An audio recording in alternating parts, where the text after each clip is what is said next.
Professor محمد سعید احمد خان صاحب سے میں درخواست کرتا ہوں کہ آپ فرمائیے رسول اللہ صلی اللہ علیہ وآلہ وسلم کو کیسے فرحت ہوتی تھی آمد رمضان سے، اور رمضان المبارک کے دوران آپ کے معمولات کیسے تھے روزے کی ابتدا اور افطار وغیرہ کے حوالے سے؟ بسم اللہ الرحمن الرحیم۔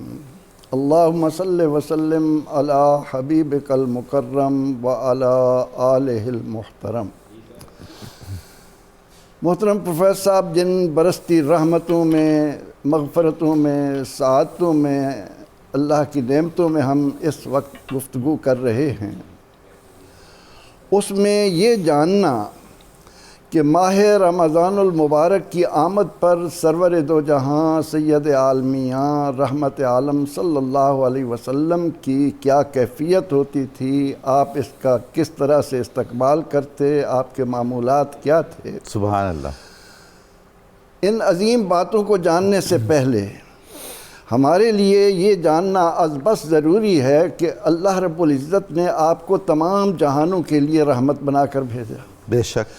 اور آپ صلی اللہ علیہ وسلم کے متعلق خود رب رحمان نے قرآن میں یہ اعلان کر دیا کہ حریص علیکم بالمؤمنین رؤوف الرحیم۔ سبحان اللہ۔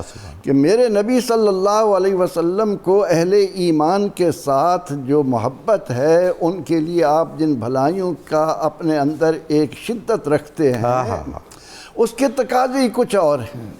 ہم یہ دیکھتے ہیں کہ قرآن پاک 30 پارے ہیں، لیکن ان 30 پاروں میں جب اللہ نے یہ آیہ کریمہ نازل فرمائی کہ قل یا عبادی الذین اسرفوا علی انفسہم لا تقنطوا من رحمت اللہ ان اللہ یغفر الذنوب جمیعا، تو آپ کو اتنی مسرت ہوئی، سبحان اللہ، اس قدر آپ نے خوشی کا اظہار کیا اور فرمایا کہ ایک طرف یہ آیہ کریمہ رکھ دی جائے اور دوسری طرف زمین و آسمان کے خزانے رکھ دیے جائیں، تو مجھے یہ آیہ کریمہ پسند ہے کہ اس میں میری امت کی بخشش کا ایک سامان ہے۔ اللہ۔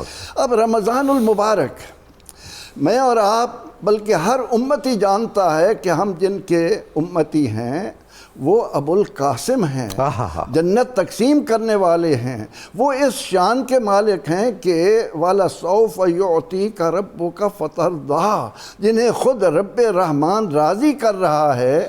آپ صلی اللہ علیہ وسلم کا امت کی خاطر اس ماہ مبارکہ پر اس کے آمد کے ساتھ جو معمولات دنیا دیکھتی ہے وہ ایسے کیوں نہ ہوں، کیونکہ آپ نے جب امت کو یہ بتایا کہ اگر میری امت کو معلوم ہو جائے کہ اللہ نے ان کے لیے رمضان المبارک میں کیا رکھا ہے تو وہ یہ آرزو کریں کہ کاش سارا سال ہی رمضان۔ سبحان اللہ۔ آپ صلی اللہ علیہ وسلم جب امت کو یہ اطلاع دے رہے ہوں کہ جس سے اس ماہ مبارکہ کا ایک روزہ فوت ہو گیا، رہ گیا، اس کے بدلے میں وہ سارا سال روزے رکھتا رہے، تو وہ ان رحمتوں کو، ان برکتوں کو، ان مغفرتوں کو، ان سعادتوں کو نہیں پا سکتا۔ ان خوبیوں کے پیش نظر سرور دو جہاں صلی اللہ علیہ وسلم، جنہیں رب فرمائے کہ پیارے عبادت میں کچھ کمی تھی، اللہ اکبر، اور آپ کا شوق اور بڑھ جائے، جب سوال ہو کہ یا رسول اللہ صلی اللہ علیہ وسلم آپ ایسا کیوں کر رہے ہیں، تو جواب ملے افلا اکون عبدا شکورا، کیا میں اللہ کا شکر گزار بندہ نہ بنوں؟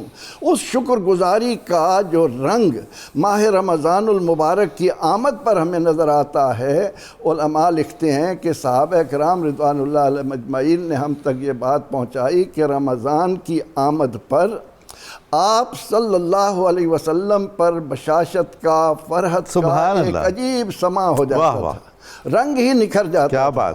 وَقَاسُرَتْ صَلَاتُهُ، آپ کی نماز کہیں زیادہ ہو جاتی، وَابْتَحَلَّ دُعَاءُهُ، آپ کی دعا میں آہو زاری کا منظر ہی کچھ اور ہو جاتا۔ سبحان۔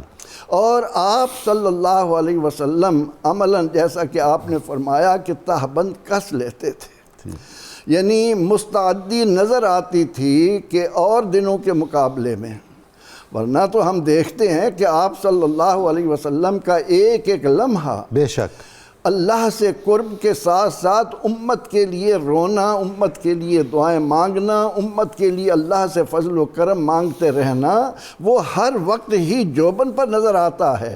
لیکن رمضان المبارک چونکہ یہ خاص رحمتیں لے کر آ رہا ہے، اس لیے نبی اکرم رحمت عالم صلی اللہ علیہ وسلم ہمیں متوجہ کرنے کے لیے، جی، ہم کو یہ احساس دلانے کے لیے کہ یہ جو سانس اللہ نے تمہیں دیے ہیں، یہ جو تمہیں آکسیجن مل رہی ہے، یہ جو تمہیں پانی مل رہا ہے، اس کا شکر ادا کرتے ہوئے اس رب رحمان کے ساتھ اپنے تعلق کو مضبوط بنا لو۔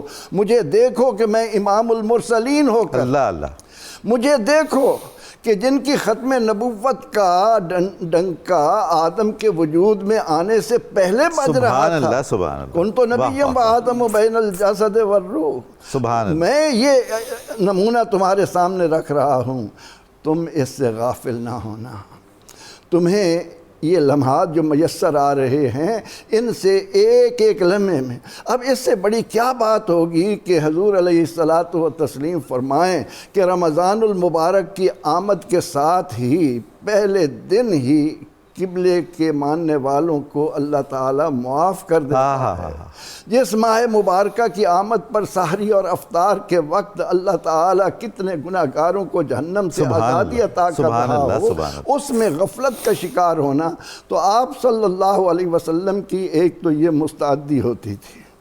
دوسری بات یہ کہ سحری، پہلے تو آپ نے امت کو سحری کی طرف متوجہ کیا۔ ہمیں قرآن کریم بتاتا ہے کہ ابتدائے رمضان میں سحری نہیں تھی۔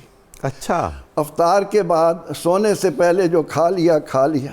اب ایک صحابی رضی اللہ عنہ کے ساتھ وہ واقعہ پیش آیا، وہ روزے کے ساتھ تھے، محنت کرتے رہے، آئے، طلب کیا، کہا میں بناتے ہوں، گھر والی نے، تو اسی اثناء میں انہیں نیند آ گئی۔ اب اگلے دن کا روزہ شروع ہو گیا۔ اب اس مشقت سے بچانے کے لیے اللہ تعالیٰ نے اس صحابی کے صدقے امت کو یہ بتا دیا کہ کلوا واشربوا حتی یتبین لکم الخیط الابیض من الخیط الاسود من الفجر۔ سحری مل گئی۔ اب یہ جو سحری ملی، یہ بھی امت محمدیہ کے لیے خصوصی تحفہ ہے، خصوصی تحفہ ہے۔ پہلی امتوں میں سحری نہیں تھی، اور آپ صلی اللہ علیہ وسلم کا معمول تھا کہ آپ سحری اس لیے نہیں کرتے تھے کہ پورا دن بھوکا پیاسا رہنا ہے تو میں لاد لوں، خوب پیٹ بھر لوں، نہیں۔ آپ صلی اللہ علیہ وسلم نے سحری اور افطاری کے ذریعے امت کو ایک خوبصورت پیغام دیا ہے کہ کھانا اتنا کھاؤ جو تمہیں اٹھائے، واہ واہ، اتنا نہ کھاؤ کہ جسے تمہیں اٹھانا پڑے۔ کیا بات!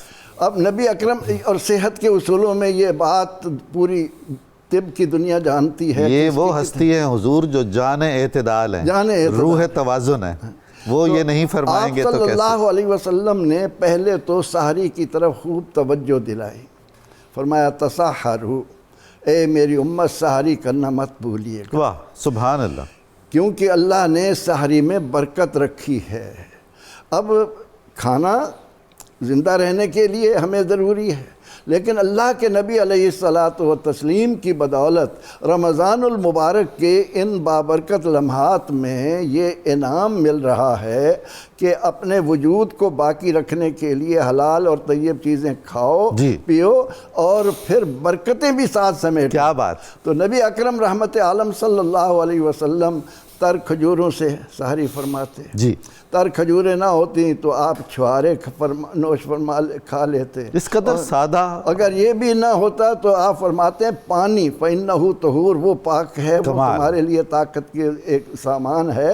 تو اللہ کے نبی علیہ الصلاۃ والتسلیم نے اسی طرح افطاری کے لیے بھی، لیکن سحری اور افطاری کے ضمن میں آپ نے یہ فرمایا، امت کے ساتھ پیار دیکھی اللہ کے نبی علیہ السلام کا کہ سحری میں جتنی تاخیر ہو سکے تاکہ زیادہ دیر تمہیں مشقت میں نہ اٹھانا پڑے، اور افطاری میں جلدی برکت کے لیے فرمایا اول وقت، یعنی ظاہر ہے کہ سحری بھی اسی وقت ہوگی جو وقت مقرر ہے۔ اب تو سائنس نے ہمارے لیے ساری سہولتیں دے دی ہیں۔